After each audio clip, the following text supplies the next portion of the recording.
Maggie Thompson's hand froze halfway to her coffee cup. The bathroom mirror reflected something that shouldn't exist on a Tuesday morning in small-town Kansas. The bump on her right cheek wasn't just a pimple anymore. It pulsed with its own heartbeat, dark and angry, like a secret trying to claw its way out of her skin. The prescription bottle of antibiotics rattled in her trembling fingers, echoing the same hopeless sound her mother's pills had made during those final weeks 20 years ago. Same desperate reaching for medicine that wouldn't work.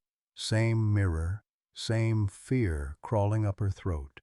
Outside, October rain drummed against the window, identical to the storm the night Michael died 3 years ago. History repeating in weather patterns and pharmaceutical failures. "Mommy?" 7-year-old Emma's voice drifted from the kitchen, innocent and trusting. The grandfather clock in the hallway ticked louder than her racing heart.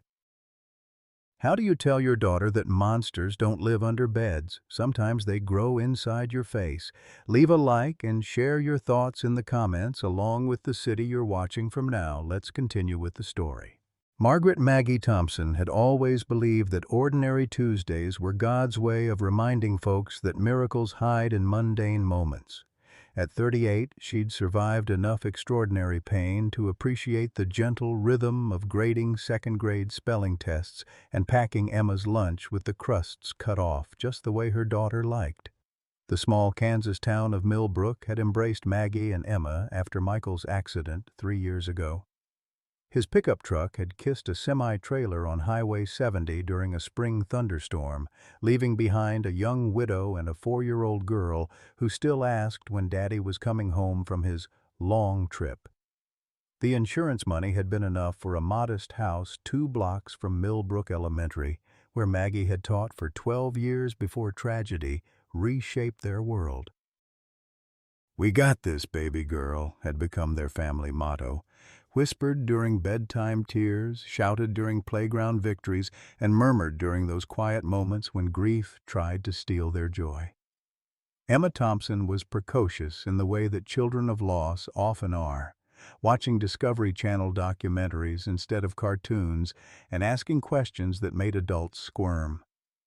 At 7, she could identify every state capital and explain photosynthesis with the enthusiasm most kids reserved for ice cream. Their morning routine was sacred.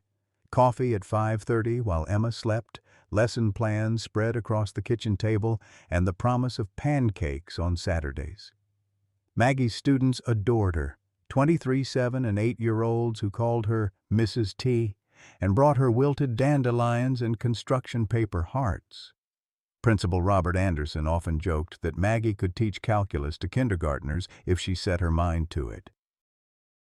The little house on Elm Street held their dreams carefully. Emma's bedroom walls were covered with maps of places they'd visit someday: Paris, Tokyo, the Grand Canyon. "When I'm rich and famous, Mommy," Emma would declare, "I'll take you everywhere." Maggie never had the heart to mention that teachers' salaries didn't typically lead to world tours, preferring to nurture her daughter's boundless optimism. Mrs. Eleanor Hayes, their 72-year-old neighbor, had appointed herself as their unofficial grandmother, bringing casseroles during particularly difficult weeks and babysitting when parent-teacher conferences ran late. She'd known Michael since he was Emma's age, and often remarked that Emma had inherited his stubborn determination and Maggie's gentle heart. Dr. Patricia Williams had been their family physician since Emma's birth, watching over them through Michael's funeral and Emma's childhood illnesses with the steady care of someone who understood that sometimes medicine meant more than prescriptions. Sometimes it meant showing up. In this carefully constructed life of lesson plans and bedtime stories, morning coffee and evening prayers, Maggie had built something beautiful from the ashes of unexpected widowhood. Every ordinary day felt like a gift wrapped in gratitude, proof that love could grow even in the shadow of loss. But some gifts come with hidden prices, and some shadows hide things that shouldn't exist in the light of ordinary Tuesdays. The first time Maggie noticed the bump, she was applying concealer before parent-teacher conferences on a crisp October Monday. Her reflection caught something unfamiliar, a small, flesh-colored protrusion on her right cheek, no bigger than a pencil eraser. "It's just a pimple," she whispered to her mirror, the words becoming an instant mantra. At 38, stress breakouts weren't uncommon, especially during conference week when 23 sets of anxious parents would scrutinize every aspect of their children's academic progress. She dabbed foundation over the bump and headed to school, where the familiar chaos of second graders provided welcome distraction. But during third period, 7-year-old Billy Patterson raised his hand with the brutal honesty only children possess. "Mrs. Thompson, what's that thing on your face?" The classroom fell silent. 22 pairs of eyes suddenly focused on her cheek. Heat flooded Maggie's neck as she touched the spot instinctively. "Just a little bump, Billy. Nothing to worry about." The words tasted like lies, even as she spoke them. That evening, Emma traced gentle fingers over Maggie's cheek while they read Charlotte's Web together. "Does it hurt, Mommy?" Her daughter's voice carried the same concern she'd shown when their neighbor's cat had developed a tumor last spring. The cat hadn't survived. "It's just a pimple, sweetheart. It'll go away soon." But even as Maggie repeated her mantra, the bump felt different under Emma's touch. Firmer, warmer, more substantial than any blemish she'd ever experienced. That night, she stood before her bathroom mirror for longer than usual, studying the growth from different angles, pressing it gently with her fingertip. The texture was rough, almost granular, and it didn't move like normal skin tissue. By Wednesday, the bump had doubled in size, transforming from pencil eraser to marble. Maggie's concealer couldn't hide it anymore, and she found herself turning her face away from students and colleagues, speaking from profile positions that felt increasingly unnatural. During lunch duty, she overheard 2 fourth-grade teachers whispering about her appearance, their voices carrying the particular tone adults use when discussing something they find disturbing but can't quite name. The weekend brought a planned trip to the Kansas City Zoo. Emma's reward for straight A's on her first quarter report card. They'd been planning it for weeks, with Emma researching animal facts and preparing a notebook for sketches. But Friday morning revealed a bump that had grown overnight, now the size of a quarter and noticeably darker around the edges. When Maggie looked in the mirror, a stranger stared back, someone whose face bore an alien landscape she didn't recognize. "Mommy, are we still going to see the elephants?" Emma stood in the doorway, already dressed in her zoo outfit, backpack stuffed with animal crackers and juice boxes. The hope in her daughter's eyes felt like a physical weight pressing against Maggie's chest. "I'm not feeling very well, baby girl. Maybe next weekend?" The disappointment that crashed across Emma's features was immediate and devastating. Her daughter had inherited Michael's expressive eyes, the kind that could communicate entire conversations without words. Right now, those eyes were asking questions Maggie couldn't answer. "But you promised," Emma whispered, the words carrying the particular devastation of childhood's first broken promise. Monday morning brought an emergency appointment with Dr. Patricia Williams, who had delivered Emma and treated their family through Michael's death and its aftermath. The waiting room felt different now. The cheerful pediatric murals and worn magazines seemed to mock Maggie's growing dread. When Dr. Williams finally examined the growth, her usual warm demeanor shifted almost imperceptibly. Her fingers probed the bump with professional gentleness, but Maggie caught the brief furrow of confusion that crossed her brow. "It's probably a sebaceous cyst," Dr. Williams said. But her voice lacked its usual confidence. "Sometimes stress can trigger these things. With everything you've been through, and being a single mother." She prescribed antibiotic cream and warm compresses, standard treatments that felt inadequate against the alien thing growing on Maggie's face. The second week brought subtle changes in how people responded to her. Parents picking up their children would glance at her face, then quickly look away, their smiles becoming forced and artificial. Principal Anderson suggested she might want to consider taking sick leave, just until this clears up. His concern felt genuine, but underneath lurked something else: discomfort, perhaps even disgust at her changing appearance. "I can't afford to take time off," Maggie told him, though the truth was more complex. Teaching was her identity, her purpose, the thing that made her feel valuable in a world that had already taken so much. Without her classroom, without her students' laughter and eager faces, what would she become? The growth continued its relentless expansion, now dominating the right side of her face like a grotesque moon rising over familiar terrain. The texture had become increasingly rough, almost bark-like, and it had developed a slight but persistent throb that kept her awake at night. During those dark hours, she would lie in bed, listening to Emma's peaceful breathing from the next room, and wonder what would happen to her daughter if something was seriously wrong. By the third week, even Emma couldn't ignore the change. Her daughter had stopped asking direct questions about the growth, but Maggie caught her staring sometimes with an expression that was part worry and part scientific curiosity. Emma had always been drawn to puzzles and mysteries. Perhaps this was just another problem to solve in her 7-year-old mind. The antibiotic cream had proven useless, and the warm compresses only seemed to make the growth angrier and more inflamed.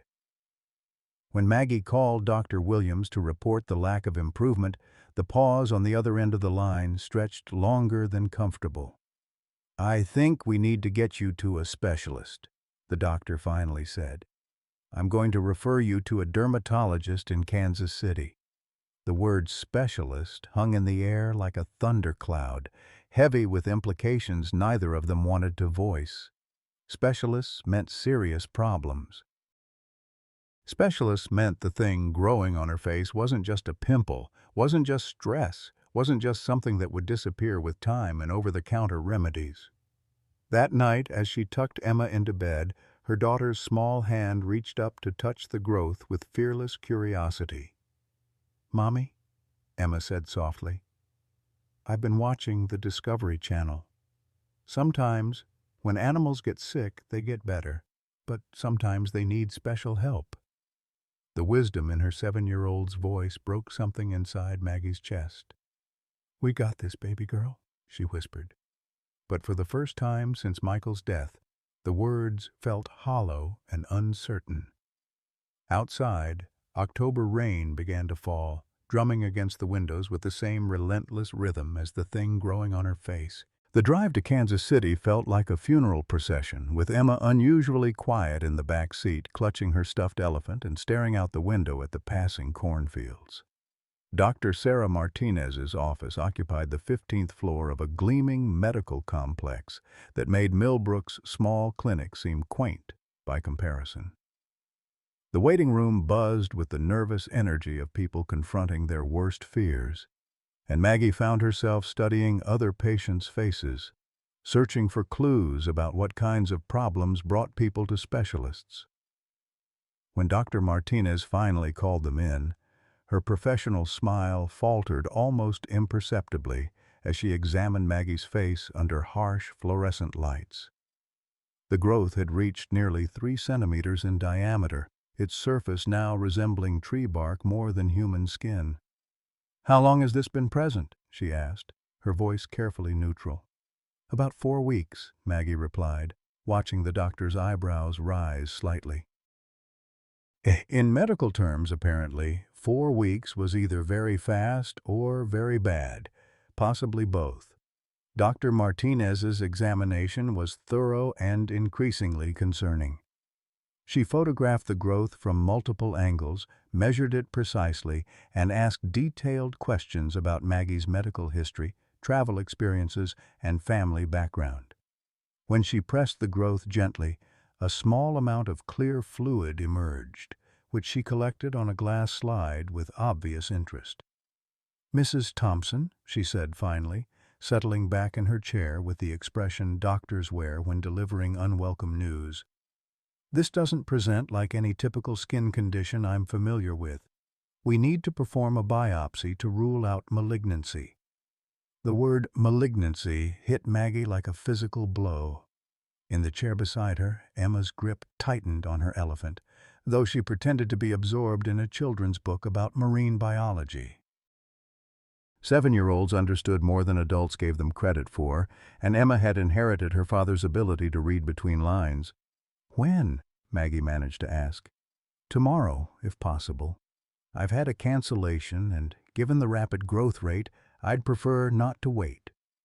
The biopsy procedure took place in a sterile room that smelled of antiseptic and fear.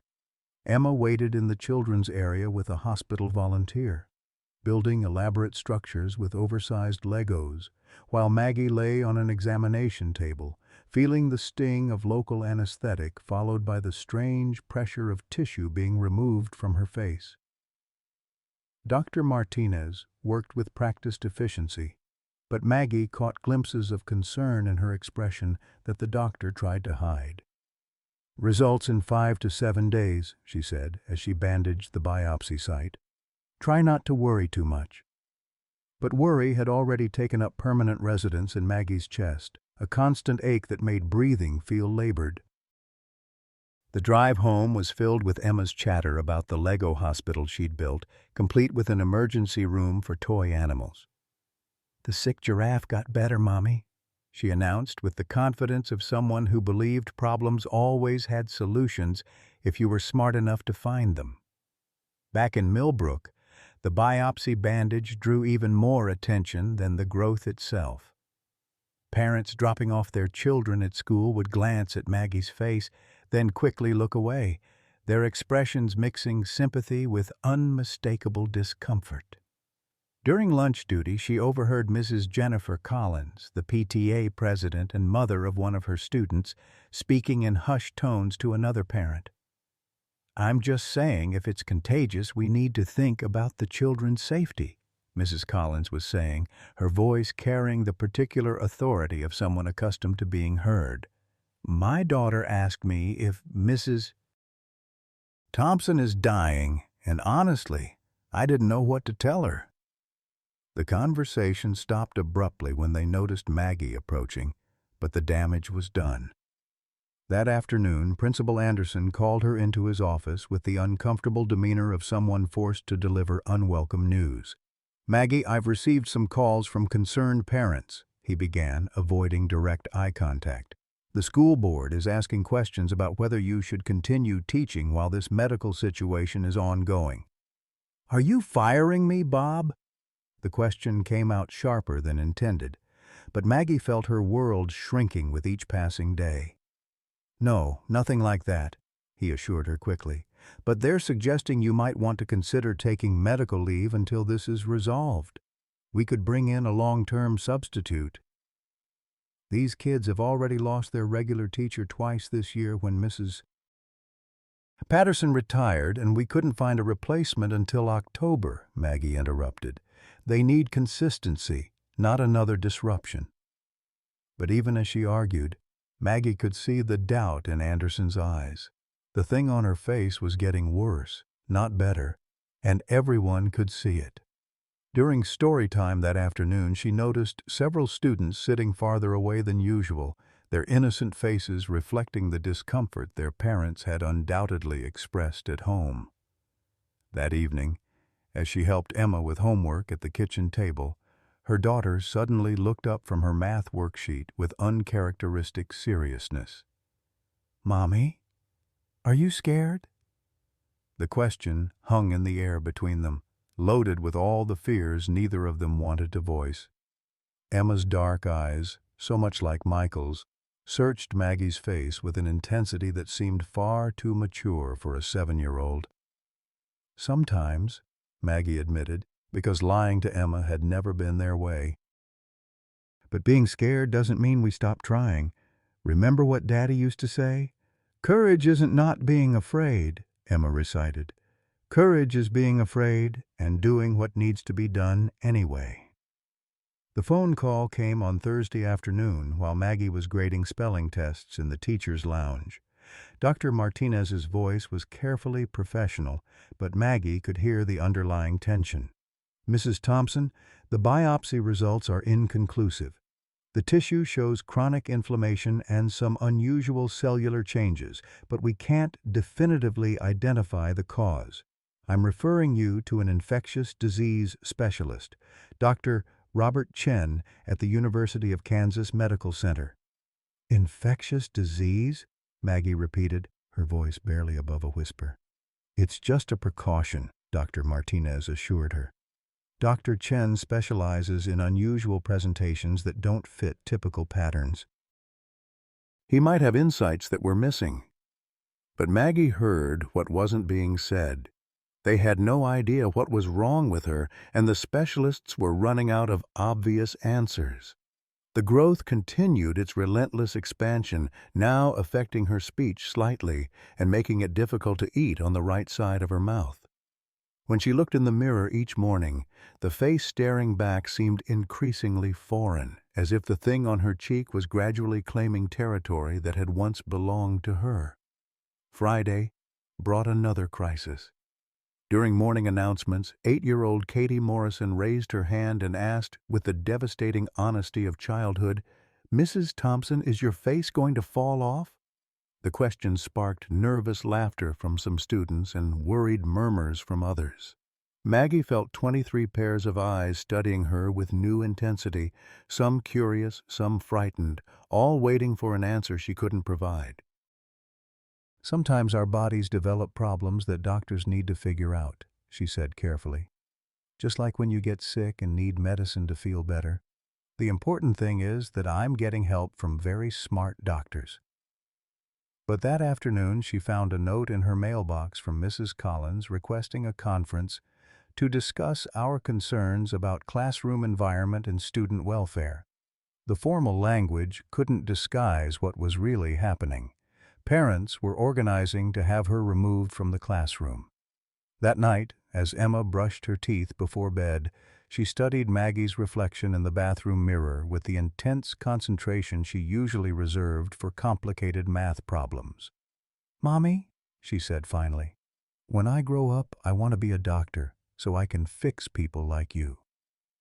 The simple statement broke something in Maggie's chest. Her 7-year-old daughter was already planning a career around solving the mystery that was consuming their family. As she tucked Emma into bed, Maggie whispered their familiar motto, "We got this, baby girl." But for the first time since Michael's death, she wasn't sure she believed it. Dr. Robert Chen's office at the University of Kansas Medical Center felt more like a research laboratory than a traditional clinic, with medical journals stacked on every surface and photographs of unusual cases covering the walls.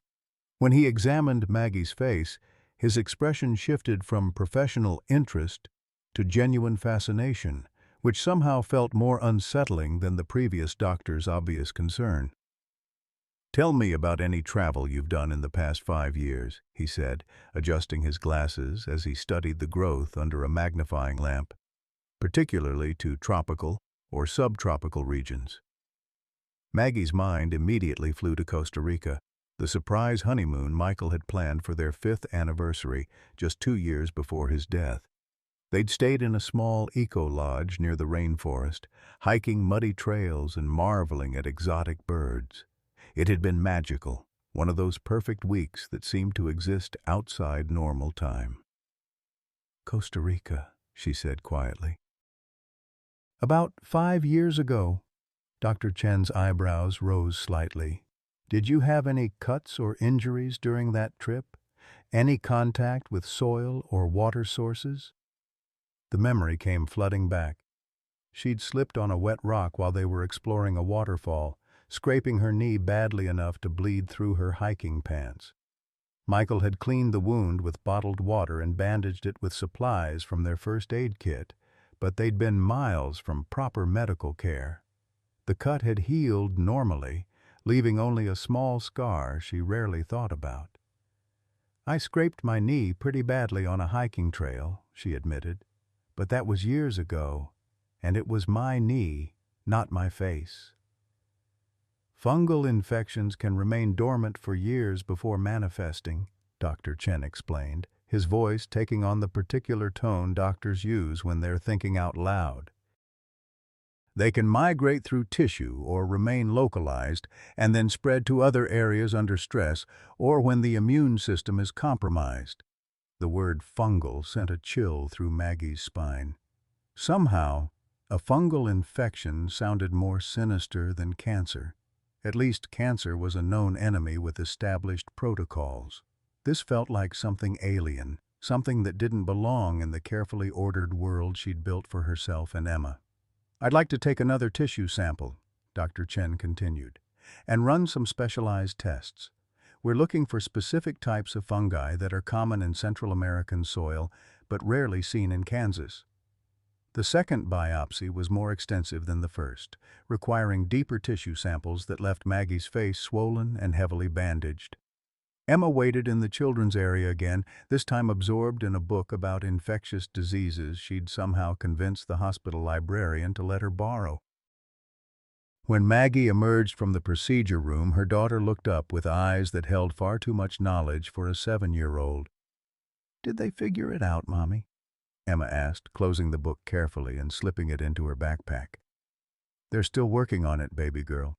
These things take time." But time was something they were rapidly running out of. The growth had reached 4 centimeters in diameter and was beginning to affect Maggie's peripheral vision. Worse, smaller nodules were appearing around the original site, like satellites orbiting a malevolent planet. The pain had intensified too, shifting from a dull ache to sharp, stabbing sensations that made sleep nearly impossible. Back in Millbrook, the school board meeting scheduled for Tuesday night loomed like an execution date. Mrs. Collins had organized a group of concerned parents, and rumors were circulating that they planned to demand Maggie's immediate suspension. Principal Anderson had tried to warn her diplomatically, but the message was clear. Her presence in the classroom was becoming untenable.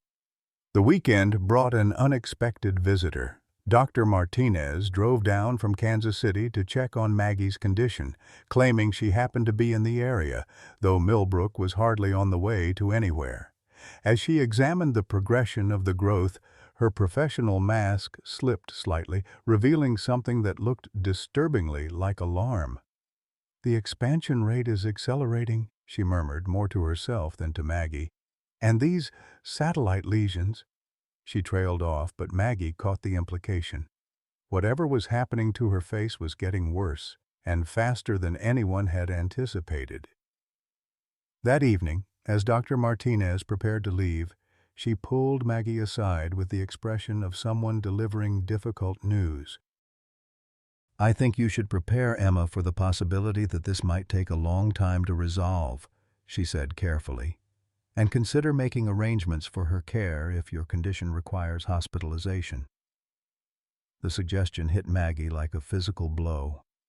The idea of being separated from Emma, especially now when her daughter needed stability and reassurance, felt like another kind of death. But as she looked in the mirror that night, she had to acknowledge the reality staring back at her. The thing on her face was no longer just a medical curiosity. It was becoming a monster that threatened to consume everything she'd worked to rebuild after Michael's death. Emma had grown increasingly protective over the past week, hovering closer to Maggie during their evening routines and asking detailed questions about doctor visits that seemed far too sophisticated for her age. On Sunday morning, Maggie found her daughter in the living room, surrounded by library books about infectious diseases, medical textbooks she'd somehow acquired, and printed articles from the internet. "Emma, honey, what are you doing?" "Research," Emma replied matter-of-factly, looking up from a dense medical journal that should have been incomprehensible to a second grader. "I'm trying to understand what's wrong with you so I can help the doctors figure out how to fix it." The sight of her 7-year-old daughter buried in medical literature, trying to solve a puzzle that had stumped multiple specialists, broke something fundamental in Maggie's chest. This wasn't how childhood was supposed to work. Emma should be worried about spelling tests and playground politics, not rare infectious diseases and treatment protocols. "Baby girl, this isn't your job," Maggie said gently, kneeling beside the makeshift research station Emma had created. "But you're my mommy," Emma replied with devastating simplicity. "If the doctors can't figure it out, maybe I can find something they missed."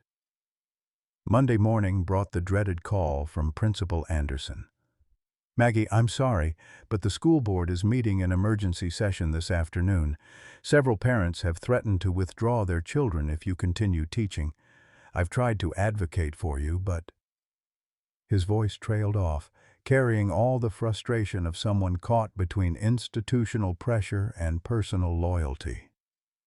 The meeting took place in the school's cramped conference room with 6 board members, Principal Anderson, and a handful of angry parents crowded around a table that had seen better days. Mrs. Collins led the charge with the righteous fury of someone absolutely convinced of her moral authority. "We have children asking if their teacher is dying," she declared, her voice rising with indignation. "We have parents afraid to send their kids to school because we don't know if this condition is contagious. Mrs. Thompson may be a wonderful teacher, but our first responsibility is to the children's safety and psychological well-being." Maggie sat at one end of the table, feeling like a defendant in a trial where the verdict had already been decided. The bandages covering her latest biopsy site only emphasized the alien quality of her appearance, and she could see board members avoiding direct eye contact with her face. "The medical experts haven't determined if this condition poses any risk to others," Principal Anderson argued weakly, but his voice lacked conviction. "Exactly," Mrs. Collins shot back. "They don't know. And until they do know, we can't take chances with our children's health." The vote was 5-1 in favor of placing Maggie on immediate medical leave. Only board member Patricia Walsh, a retired nurse, voted against the motion, arguing that fear shouldn't override compassion and due process. But democracy had spoken, and Maggie found herself effectively banished from the classroom that had been her sanctuary and identity for over a decade. That night, as she helped Emma with homework one last time as an active teacher, her daughter looked up from her science worksheet with eyes that held too much understanding. "Are you not going to be my teacher anymore, Mommy?" "I'll always be your teacher, baby girl," Maggie whispered, pulling Emma close despite the pain it caused in her swollen face. "Just maybe not in a classroom for a while." Outside, November rain began to fall, washing away the last remnants of autumn and ushering in a winter that promised to be longer and darker than any they'd faced before. The phone call from Dr. Chen came on a gray Wednesday morning while Maggie was sitting at her kitchen table, staring at a stack of medical bills that had grown taller than her coffee mug. Emma was at school, probably fielding questions about why her mother no longer taught there, and the house felt hollow without its usual morning chaos of lesson planning and lunch packing. "Mrs. Thompson?" Dr. Chen's voice carried an excitement that seemed almost inappropriate given the circumstances. "I believe we have a diagnosis. The tissue samples tested positive for Majorella mycetomatis. It's a fungal infection commonly found in tropical soil. What you have is called mycetoma, specifically eumycetoma." Maggie felt relief and terror crash together in her chest. Finally, a name for the monster eating her face. "Is it treatable?"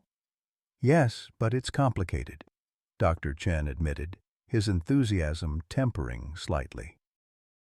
"Treatment typically involves long-term antifungal medication. We're talking 12 to 18 months minimum. And in some cases, surgical removal of affected tissue may be necessary." The words, surgical removal, echoed in Maggie's mind like a death sentence. She touched her face instinctively, feeling the rough terrain that had replaced smooth skin. How much of her face would they need to remove? How much of herself would remain when they were finished? "The medication is expensive," Dr. Chen continued, and it can have significant side effects, but without treatment, the infection will continue to spread. I'm going to refer you to a specialist at Mayo Clinic, Dr. Catherine Morgan. She's one of the world's leading experts on mycetoma cases. After hanging up, Maggie sat in her kitchen for a long time, listening to the tick of the grandfather clock and the distant sound of school buses delivering children to the life she could no longer be part of. When Emma came home that afternoon, she found her mother exactly where she'd left her, surrounded by medical bills and information printouts about mycetoma that Dr. Chen had promised to send. "Did they figure it out?" Emma asked, dropping her backpack and immediately moving to examine the papers spread across the table. At 7, she could read at a high school level, a gift that now felt more like a curse, as she absorbed medical terminology that no child should need to understand. "It's called mycetoma," Maggie said carefully. "It's a fungal infection I probably picked up during our trip to Costa Rica with Daddy. The doctors think they can treat it, but it's going to take a long time and cost a lot of money." Emma studied the printed information with the same intensity she'd once brought to dinosaur books and space documentaries. 18 months, she read aloud. "That's a really long time, Mommy."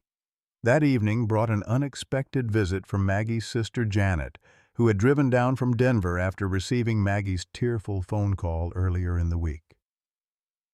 Janet took one look at her sister's face and immediately began making the kind of practical suggestions that sounded reasonable but felt like emotional violence. "You need to think about what's best for Emma," Janet said as they sat in the living room while Emma did homework at the kitchen table. "This treatment is going to be expensive and exhausting. You're going to be sick from the medications, unable to work, probably in and out of hospitals. That's no environment for a 7-year-old. "She's my daughter," Maggie replied, her voice tight with controlled anger.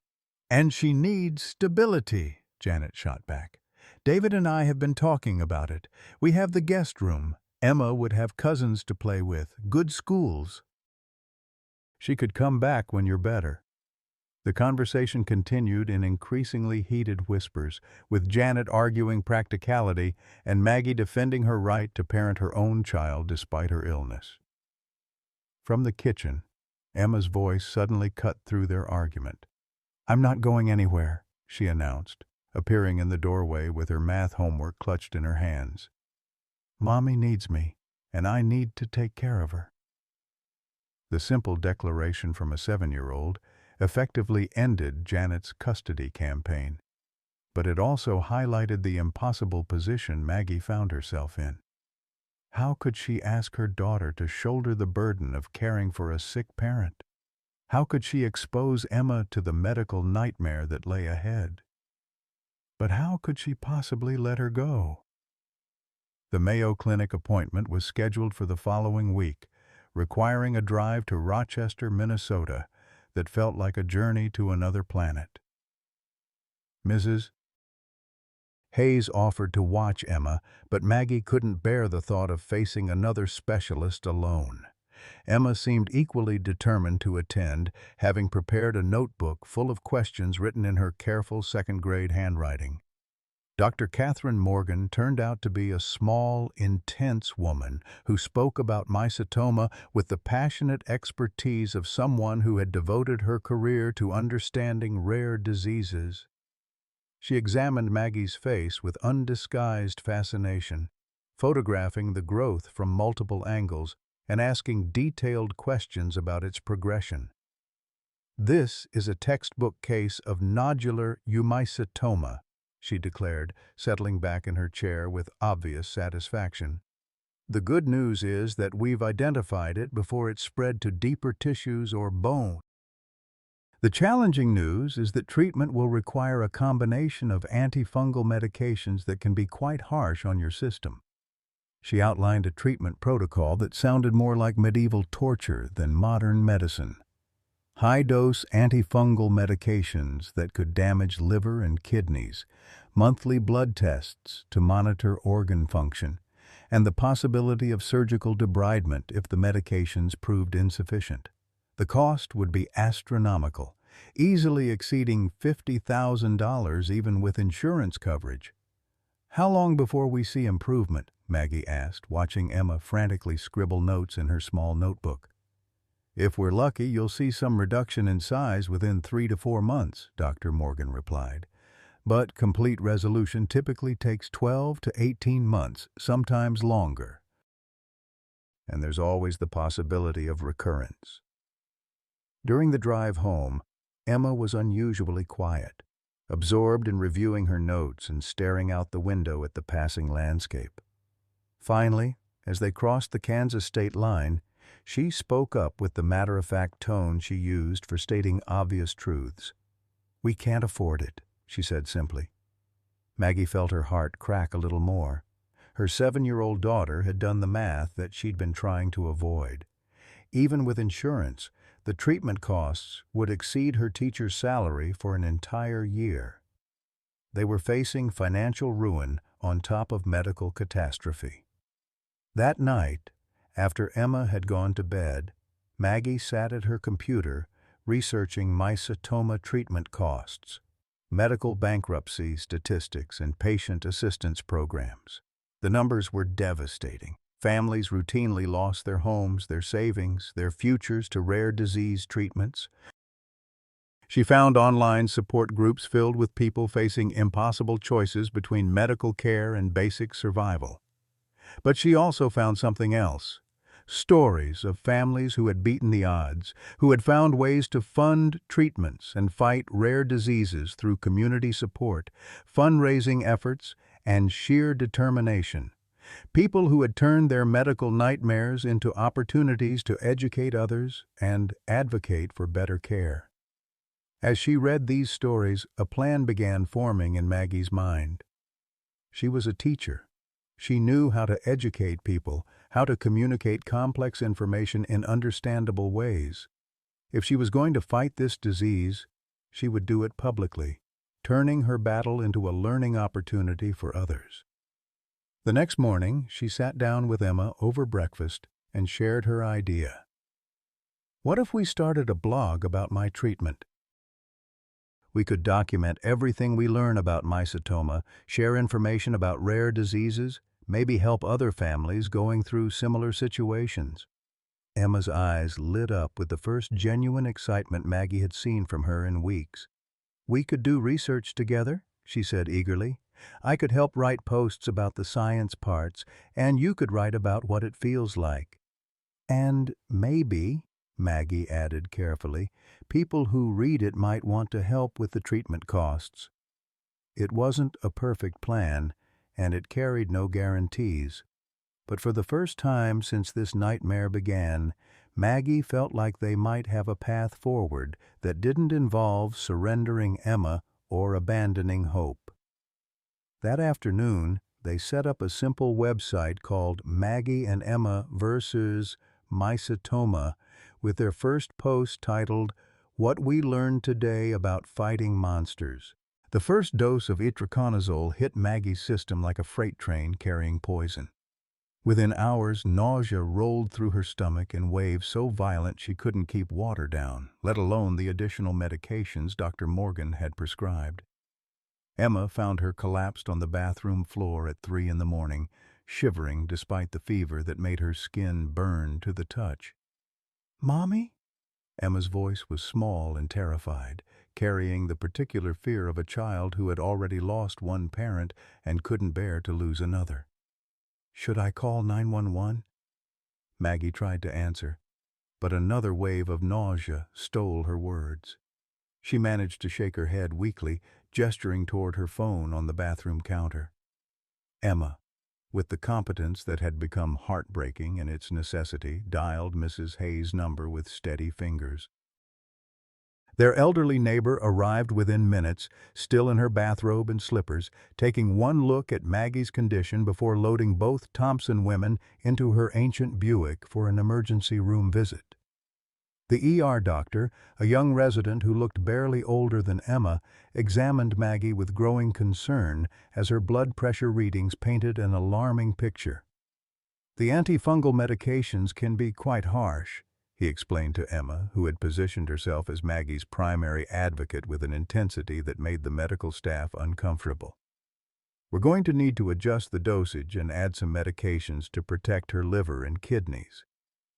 "But will it still work against the fungus?" Emma asked, her 7-year-old voice carrying the weight of someone much older. She had brought her notebook of mycetoma research and was comparing the doctor's explanations against information she'd printed from medical journals. The resident looked uncertain, clearly not accustomed to having his treatment decisions questioned by a second grader armed with peer-reviewed research. "We'll have to monitor the situation closely," he said finally, which Emma correctly interpreted as medical speak for "we don't really know." The medication adjustments helped with the immediate side effects, but they also reduced the treatment's effectiveness against the mycetoma itself. The growth on Maggie's face continued its relentless expansion, now reaching 5 centimeters in diameter and sprouting additional nodules that gave her reflection an increasingly monstrous appearance. Eating became difficult, speaking was painful, and sleeping required prescription medications that left her groggy and disconnected during her waking hours. Their blog, Maggie and Emma vs. Mycetoma, had begun attracting readers from around the world, other families facing rare diseases, medical professionals interested in unusual cases, and a growing community of supporters who followed their journey with invested concern. Emma had become the primary author, documenting each day's challenges with a mixture of scientific curiosity and heartbreaking honesty. "Day 23 of treatment," she wrote in her careful handwriting before typing the post. "Mommy threw up 6 times today, but the growth only got a little bit bigger instead of a lot bigger, so maybe the medicine is starting to work.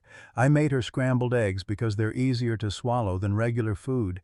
She said they tasted like hope, but I think hope probably tastes better than my cooking." The posts were gaining attention beyond their small circle of followers. A medical blog had picked up one of Emma's detailed explanations of mycetoma pathology, praising her research skills and clear communication. A local news station had reached out about doing a feature story, though Maggie wasn't sure she was ready to have her deteriorating appearance broadcast to the entire Kansas City metropolitan area. But their growing online presence also attracted less welcome attention. The school board had received complaints from several parents about the Thompson situation becoming a public spectacle. Mrs. Collins had organized a petition demanding that Maggie's teaching license be suspended until her condition was completely resolved, arguing that her visible illness was traumatizing to children throughout the district. The petition gathered steam quickly, with nearly 200 signatures within a week. Principal Anderson called with barely concealed frustration in his voice. "Maggie, I'm trying to support you, but the pressure from the board is becoming impossible to ignore. They're talking about a formal hearing to review your teaching credentials. I'm not even in the classroom," Maggie protested, though her words were slightly slurred due to the facial swelling that made speaking increasingly difficult. "That's not the point anymore," Anderson replied sadly. "It's become about public perception and district reputation. I'm sorry, but you need to prepare for the possibility that they might try to terminate your employment entirely." The threat of losing her teaching license, her identity, her future, her only means of supporting Emma, sent Maggie into a spiral of despair that no amount of antifungal medication could touch. She had devoted her adult life to education, building relationships with hundreds of students and their families, creating lesson plans that made learning feel like adventure. The thought of losing all of that because of a fungal infection she'd contracted on her honeymoon felt like cosmic injustice. Emma found her crying in the living room that evening, surrounded by teaching awards and class photos that now felt like artifacts from someone else's life.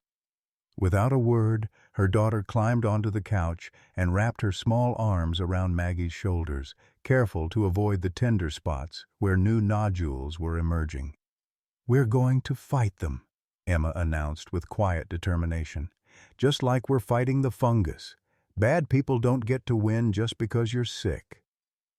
That night, Emma worked on their blog until well past her bedtime, typing with two-finger precision on Maggie's laptop.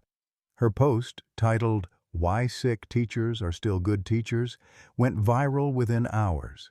She had written about watching her mother grade papers from her hospital bed, about the care packages that continued arriving from former students, about the phone calls from parents thanking Maggie for years of dedication to their children's education. "My mommy has a fungus on her face," Emma had written, "but she still has the same brain that taught me to read and the same heart that loves every kid in her classroom. If you think sick people should lose their jobs just for being sick, then you're the kind of person who probably needs more education, not less." The post was shared thousands of times, picked up by national education blogs, and eventually caught the attention of the American Federation of Teachers, who issued a statement supporting Maggie's right to employment protection during medical treatment. Letters began arriving at the school board office, not demanding Maggie's removal, but celebrating her years of service and condemning discrimination against employees facing health challenges. But success came with a price. The medication protocol was clearly failing. Not only had the growth continued expanding, but new lesions were appearing on Maggie's neck and jaw. Doctor Morgan, reached by phone during one of their regular check-ins, delivered news that felt like a death sentence disguised as medical terminology. "We need to consider surgical debridement," she said carefully. "The current medication regimen isn't controlling the infection spread, and we're running out of less invasive options." "What does that mean?" Emma asked, having commandeered the phone with her usual directness. "It means removing the infected tissue surgically," Dr. Morgan explained gently. "In some cases, that can involve significant facial reconstruction." The phrase facial reconstruction hung in the air like a curse. Maggie touched her face instinctively, trying to imagine what would remain after surgeons finished cutting away the infection. Would Emma still recognize her? Would she still be able to teach, to speak clearly, to smile at her daughter without causing fear? That night, as Maggie tucked Emma into bed, her daughter asked the question that had been haunting both of them. "If they have to cut away parts of your face, will you still be my mommy?" "Always," Maggie whispered, though her voice cracked with uncertainty. "No matter what I look like on the outside, I'll always be your mommy on the inside." But as she lay awake listening to Emma's peaceful breathing, Maggie wondered if love would be enough to hold their world together when everything else was falling apart. The custody papers arrived on a Tuesday morning that had started like any other, with Emma carefully measuring Maggie's medications and documenting symptoms in their shared journal before school. Maggie was sitting at the kitchen table when the doorbell rang, too exhausted from another sleepless night to immediately respond. When she finally opened the door, a stern-faced woman in a business suit handed her an official envelope with the kind of expression people wear when delivering bad news they don't want to be responsible for. "Margaret Thompson, you're being served with legal documents regarding the custody of Emma Thompson." The words hit Maggie like physical blows. Inside the envelope, Janet's petition for emergency custody laid out a devastating case. Maggie's deteriorating medical condition, her inability to work, mounting medical bills that threatened their financial stability, and the inappropriate burden being placed on a 7-year-old child who was functioning as her mother's caregiver. The petition painted a picture of Emma's life that was both accurate and heartbreaking. A child who measured medications, monitored symptoms, researched medical treatments, and had assumed responsibilities far beyond her years. It described late-night emergency room visits, missed school days, and a living situation that was becoming increasingly unstable as Maggie's condition worsened. The minor child has been placed in the position of primary caregiver for her seriously ill mother, the document stated in cold legal language. This situation is detrimental to the child's emotional, educational, and psychological development and constitutes a form of parentification that is harmful to her well-being. When Emma came home from school that afternoon, She found Maggie sitting at the kitchen table with the papers spread before her, tears streaming down the parts of her face not covered by infected tissue. Emma took one look at the official documents and immediately understood their significance. "Aunt Janet wants to take me away," she said, not as a question but as a statement of fact. Maggie nodded, unable to speak around the grief lodged in her throat like a physical object. Emma picked up the custody petition and read through it with the same careful attention she brought to her medical research, her expression growing more determined with each page. "She's wrong," Emma announced when she finished reading. "I'm not being hurt by taking care of you. I'm learning how to be strong and smart and helpful." Those are good things. But even as Emma spoke with characteristic confidence, Maggie could see the truth in Janet's arguments. Her daughter had indeed been forced to grow up too quickly, shouldering burdens that belong to adults. Emma documented medication schedules with the precision of a nurse, researched medical conditions with the intensity of a graduate student, and navigated healthcare systems with competence that would be impressive in someone 3 times her age. The court hearing was scheduled for the following Friday, giving them less than a week to mount a defense against accusations that felt both unfair and undeniably accurate. Maggie contacted a family law attorney recommended by Mrs. Hayes, but the consultation revealed the harsh reality of their situation. "Your sister has a strong case," attorney Rebecca Martinez admitted during their meeting in her downtown office. "The court's primary concern is always the best interests of the child, and from an outside perspective, a stable home with 2 healthy parents looks preferable to a situation where a 7-year-old is functioning as a caregiver." "But Emma doesn't want to go," Maggie protested, gesturing to her daughter, who was sitting beside her with a folder full of documentation she'd prepared for the meeting. "Unfortunately, the court doesn't always prioritize what children want over what they need," Martinez replied gently, "and your sister's petition raises legitimate concerns about Emma's welfare." Emma had remained silent during most of the consultation, but now she spoke up with the clear voice she used when presenting research findings. "Can I show the judge my blog posts and the letters from doctors who say I'm helping with medical research? And the emails from other kids whose parents have rare diseases who say I've helped them understand their situations better?" The attorney looked surprised. "You've been corresponding with other families facing similar situations?" "Lots of them," Emma replied matter-of-factly. "Our blog gets emails from all over the world. Kids write to me when their parents get sick because they say I understand what it's like.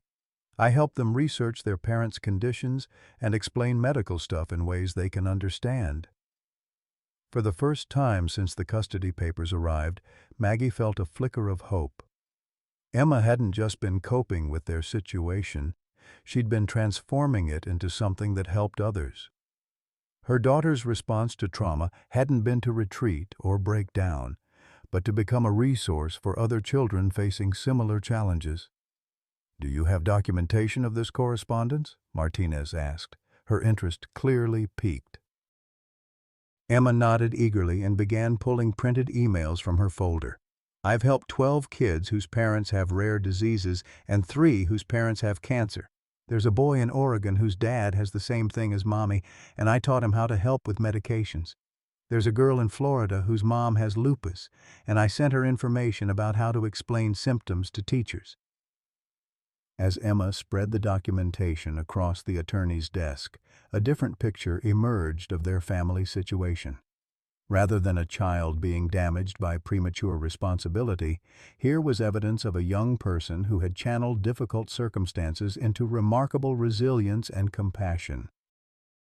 That evening, they worked together to compile what Emma called their defense portfolio: letters from doctors praising her research contributions, emails from families she'd helped, documentation of her academic performance, which had actually improved during Maggie's illness, and testimonials from teachers and neighbors about their strong family bond. But the most powerful piece of evidence came from an unexpected source.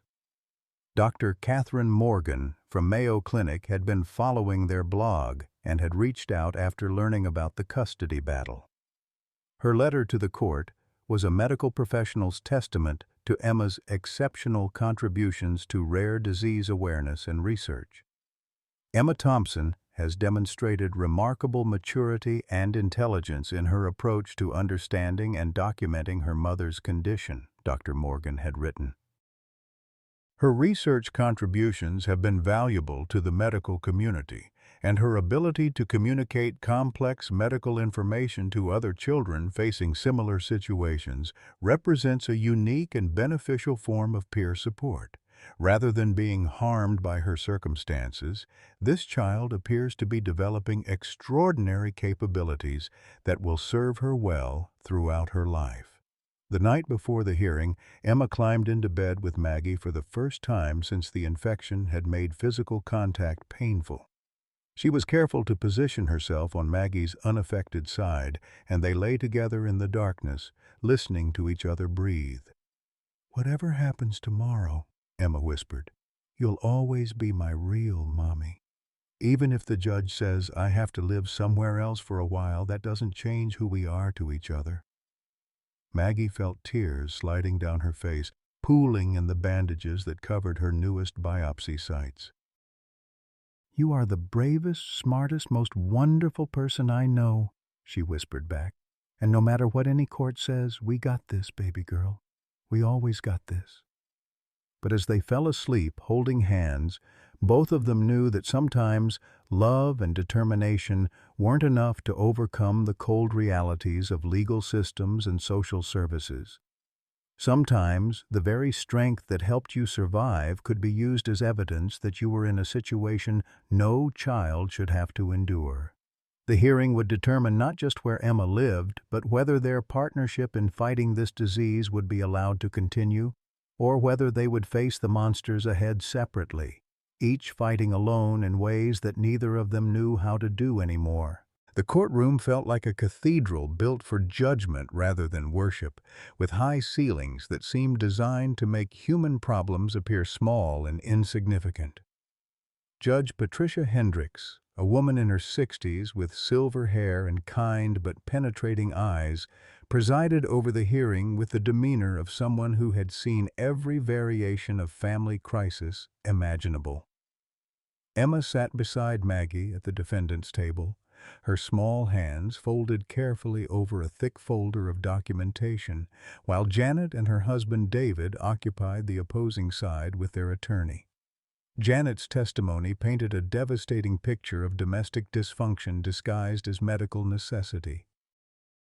She described her sister's deteriorating condition with clinical precision: the facial disfigurement that made normal social interaction difficult, the constant medical appointments that disrupted any semblance of routine, the financial strain that threatened their housing stability, and most damaging of all, the inappropriate burden placed on a 7-year-old child.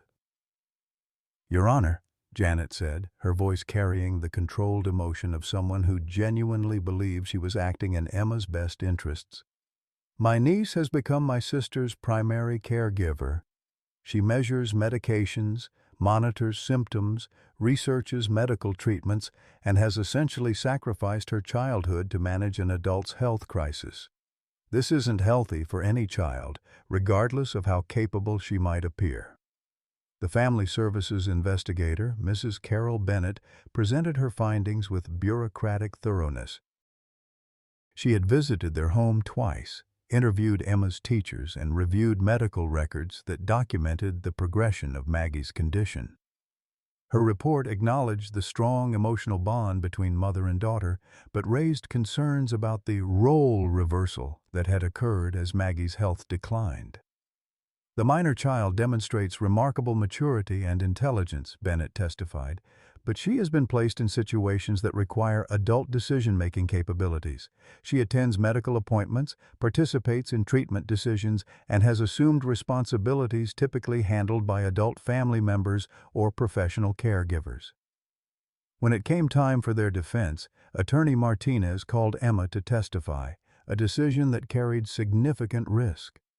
Children's testimony in custody cases was often dismissed as unreliable or influenced by adult coaching, but Emma's unique circumstances demanded that her voice be heard directly. Emma approached the witness stand with calm determination, carrying her research folder and wearing the navy blue dress she usually reserved for church services. When Judge Hendricks asked if she understood the importance of telling the truth, Emma's response demonstrated the gravity with which she approached their situation. "Yes, Your Honor. My mommy taught me that truth is the foundation of everything important in life, and this is the most important thing that's ever happened to us." Under gentle questioning from their attorney, Emma explained her role in managing Maggie's care with the precision of someone presenting a scientific paper. She described medication schedules, symptom tracking, and research methodologies with vocabulary that would have been impressive in a medical student. But more importantly, she articulated her understanding of why these responsibilities had fallen to her. "When Daddy died, Mommy and I learned that sometimes families have to do things differently than other families," Emma testified, her clear voice carrying across the silent courtroom. "When Mommy got sick, I didn't become her caregiver because she made me. I became her partner because that's what families do. They take care of each other." Judge Hendricks leaned forward slightly, clearly intrigued by Emma's articulate responses. "Emma, do you feel like you've missed out on being a child because of your mother's illness?" Emma considered the question with characteristic seriousness before responding. "I think I've learned things that most kids my age don't know yet, but I don't think that's bad. I still play with toys and watch cartoons and do homework like other kids. I just also help with medical stuff because my mommy needs me to, and because I'm good at it." The most powerful moment came when Emma presented evidence of her correspondence with other children facing similar situations. She had brought printed emails, thank you cards, and even a video message from a 10-year-old boy in Oregon whose father was battling the same fungal infection as Maggie. "Emma taught me how to help my dad with his medications and how to explain to my teachers why he looks different now," the boy said in the video message that played on the courtroom's audio-visual system. "She made me feel like I wasn't the only kid dealing with this stuff. She's like a big sister to kids all over the world whose parents are sick." Dr. Catherine Morgan's testimony, delivered via video conference from Mayo Clinic, provided crucial medical context for Emma's contributions. She explained how Emma's research and documentation had contributed to their understanding of mycetoma presentations and had helped improve communication between medical teams and young family members. "Emma Thompson has demonstrated capabilities that are remarkable not just for her age, but remarkable period," Dr. Morgan testified. "Her ability to synthesize complex medical information and communicate it effectively to both professionals and other children represents a unique skill set that has benefited the broader medical community." The turning point came when Emma was asked about her future plans. Instead of the typical childhood responses about wanting to be a princess or an astronaut, Emma outlined a detailed vision for her education and career that was directly connected to her experiences with Maggie's illness. "I want to become an infectious disease specialist like Dr. Morgan," Emma explained, "but I also want to create programs to help kids whose parents have rare diseases. I want to write books that explain medical stuff in ways kids can understand and maybe start support groups where kids can talk to other kids who understand what it's like." Judge Hendricks asked the question that hung over the entire proceeding. "Emma, if you had to choose between staying with your mother and going to live with your aunt's family where you could have a more typical childhood, what would you choose?" Emma's response was immediate and unwavering. "I would choose to stay with my mommy, Your Honor. Not because I don't love Aunt Janet and Uncle David, but because Mommy and I are a team. We're fighting this disease together, and teams don't split up in the middle of the battle." The recess that followed felt eternal. Maggie and Emma sat in the courthouse hallway, holding hands and watching people navigate their own legal crises with varying degrees of hope and desperation. Janet approached them during the break, her expression troubled and uncertain. "Emma," she said softly, kneeling to meet her niece's eyes, "I want you to know that everything I'm doing is because I love you and want what's best for you." "I know, Aunt Janet," Emma replied with mature compassion. "But sometimes what looks best from the outside isn't what's actually best for the people living it." When court reconvened, Judge Hendricks delivered her decision with the measured tone of someone who understood the complexity of the situation before her. She acknowledged the legitimate concerns raised by Janet and the Family Services investigator, but ultimately concluded that the evidence supported a different interpretation of Emma's circumstances.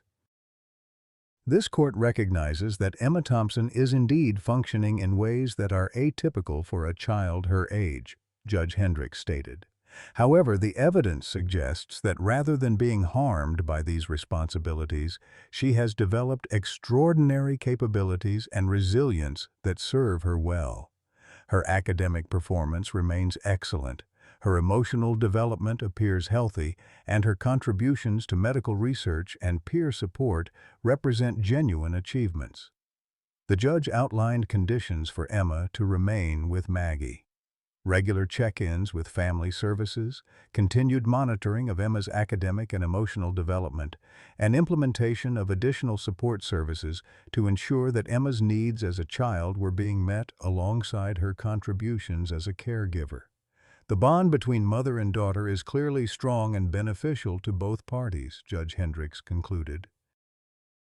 While this court acknowledges the unconventional nature of their family dynamic, the evidence suggests that Emma Thompson is thriving rather than suffering under current circumstances. As they left the courthouse, Emma looked up at Maggie with eyes that shone with vindication and relief. "We got this, Mommy," she said, using their family motto with renewed conviction. For the first time in months, Maggie felt like those words might actually be true. Message for American seniors, 200 words. Remember when families meant something more than holiday visits and birthday cards? Maggie and Emma's story reminds us of a time when love wasn't convenient. It was commitment. When 7-year-old Emma chose to stay and fight alongside her sick mother instead of taking the easy path, she embodied the values we raised our children with: loyalty, courage, and the unshakable belief that family stands together through everything. In our world of nursing homes and distant relatives, here's a mother and daughter who refuse to let medical bills, social pressure, or even court orders tear apart what mattered most. Emma didn't see burden. She saw purpose. Maggie didn't see failure. She saw partnership. They transformed a nightmare into a mission, turning their pain into hope for other families facing impossible choices. This is the America we remember, where neighbors brought casseroles, teachers mattered, and children learned that real strength comes from standing up for the people you love, even when everyone else thinks you should walk away. Some bonds can't be broken by disease, poverty, or judgment. They only grow stronger. Questions for audience engagement. Have you ever had to choose between what was practical and what felt right for your family? What family values do you hope the next generation will carry forward? Please share your thoughts in the comments below. Your experiences matter and inspire others.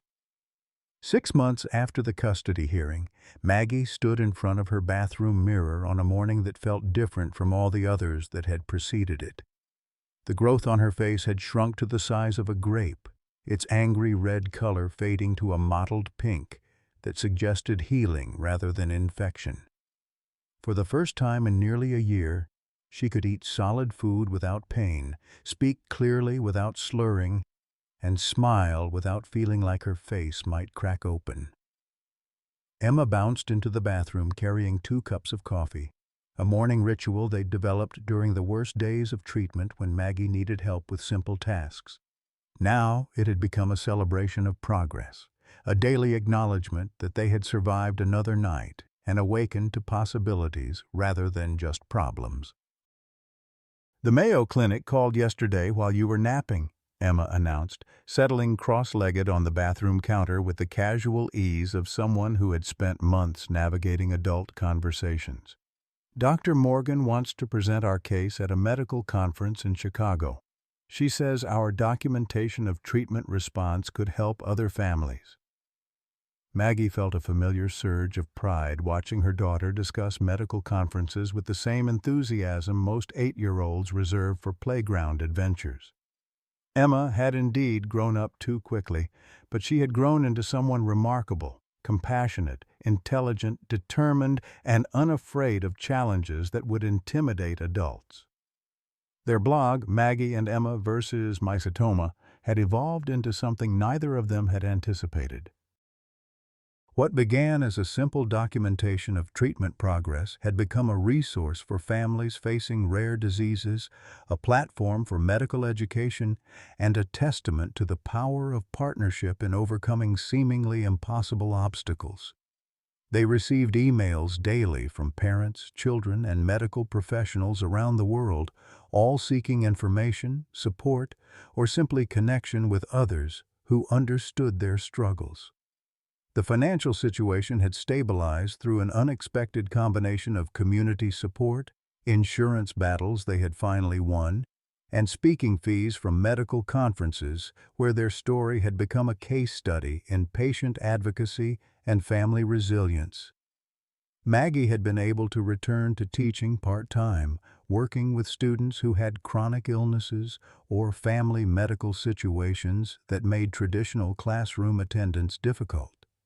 Emma's reputation as a young medical researcher had opened doors that would have seemed impossible a year earlier. She had been invited to speak at pediatric conferences about the importance of including children in family medical decisions, and her research methodologies were being studied by child development specialists interested in how some children thrive under circumstances that might traumatize others. The teaching license hearing had been postponed indefinitely after the custody case garnered national media attention. The story of a teacher fighting to keep her job while battling a rare disease, supported by a 7-year-old daughter who had become a medical researcher, had struck a chord with education advocates and disability rights organizations. The school board, faced with overwhelming public support for Maggie's cause, had quietly dropped their efforts to revoke her credentials. Mrs.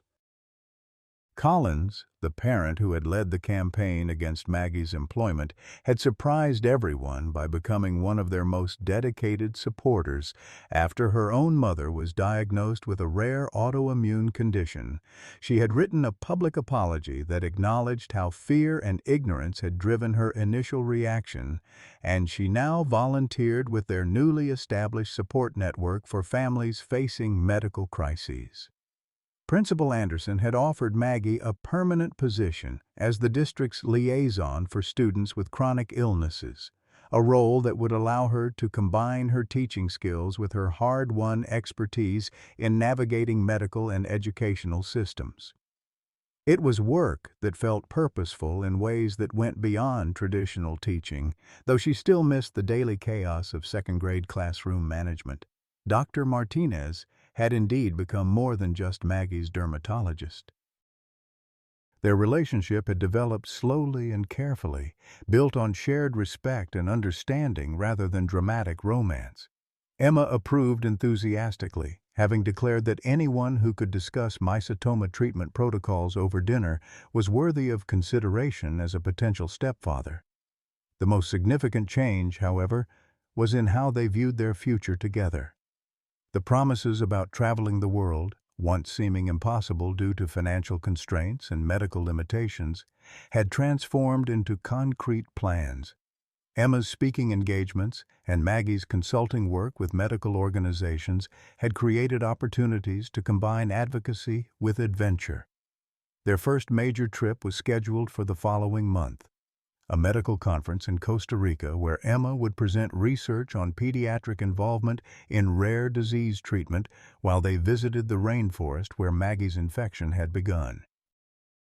It felt like closing a circle, returning to the place where their nightmare started to share the knowledge they had gained through surviving it. Emma had grown 3 inches since the custody hearing and had developed the confident bearing of someone who had faced adult challenges and emerged stronger. She still watched Discovery Channel documentaries obsessively, but now she critiqued them with the authority of someone who had lived through medical mysteries firsthand. Her bedroom walls were still covered with maps of places they planned to visit, but now those maps were annotated with medical conferences, research opportunities, and families they had promised to meet. The grandfather clock in their hallway still ticked with the same rhythm that had once counted down to crisis, but now it marked progress rather than decline. Each tick represented another moment of healing, another step toward the future they were building together. Mrs. Hayes still brought casseroles during difficult weeks, though now she also helped manage their correspondence with other families and had become something of a grandmother figure to children around the world who wrote to Emma seeking advice and support. Her house had become an unofficial headquarters for their advocacy work, with her dining room table permanently covered with letters, research papers, and care packages being prepared for other families facing medical crises.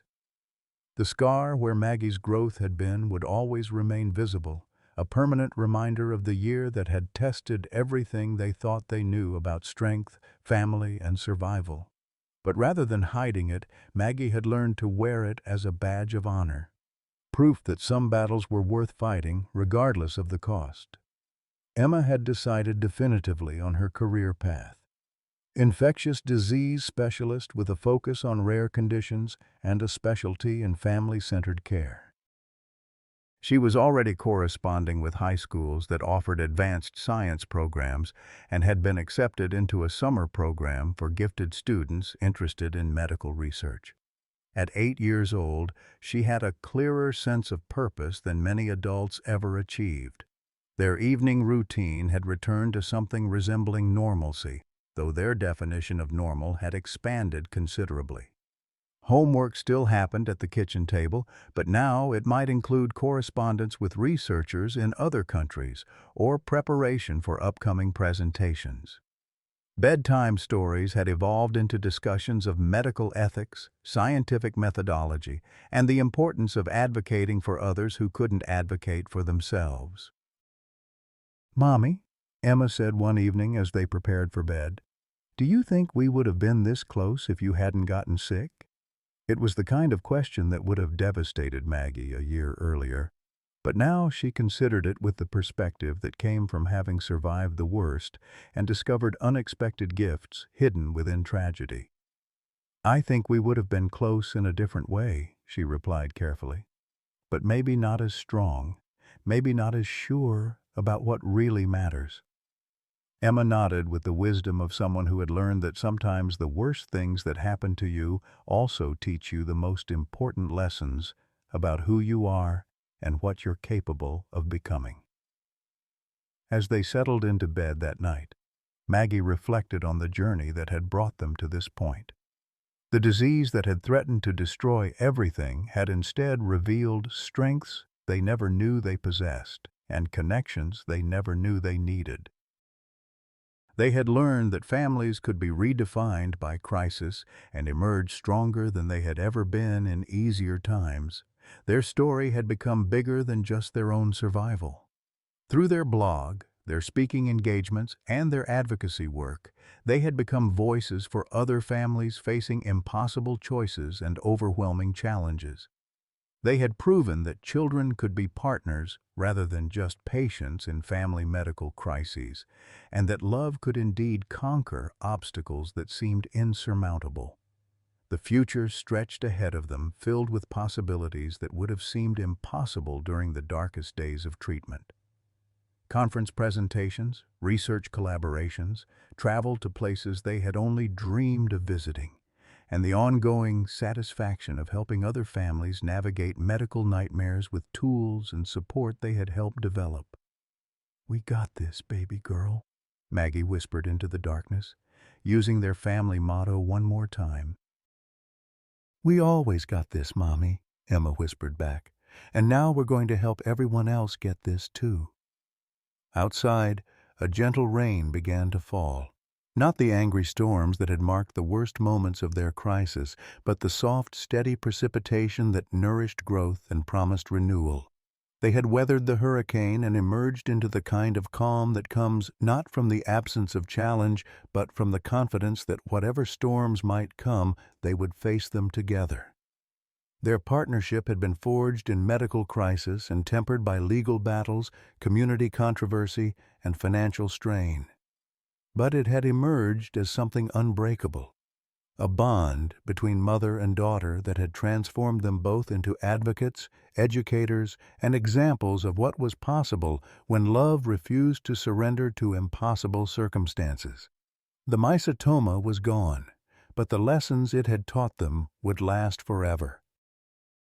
They had learned that strength could be found in the most unlikely places, that children were capable of remarkable things when given the opportunity to rise to challenges, and that sometimes the most devastating experiences carried within them the seeds of the most meaningful transformations.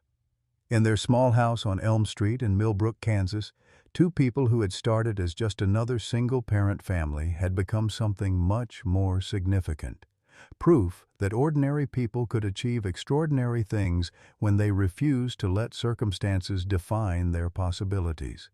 Their story would continue, but this chapter had ended exactly as it should, with hope, with purpose, and with the unshakable knowledge that whatever came next, they would face it together.